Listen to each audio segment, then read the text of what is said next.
Today our video topic is, how do I choose a food brand name? Choosing a food brand name is a crucial step in the branding process, as it sets the tone for your company's identity, impacts customer perception, and influences your brand's memorability. Here are key points to consider.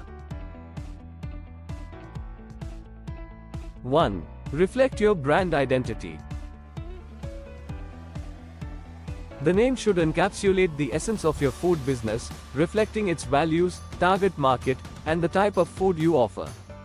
Depending on your unique selling proposition, it could emphasize quality, speed, cultural origins, or innovation.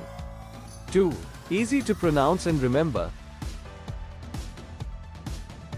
A successful food brand name is accessible for customers to pronounce and remember. This helps in word-of-mouth marketing and ensures that your brand stays at the top of consumers' minds. 3. Check for trademark availability. Before settling on a name, ensure another business does not trademark it.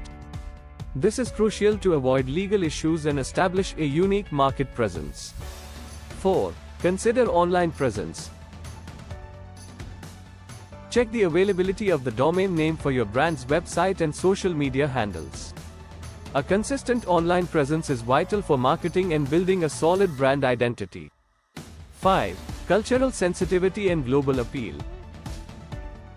If you plan on expanding your business internationally, consider your brand name's cultural connotations and meanings in different languages to ensure it is globally appealing and does not offend.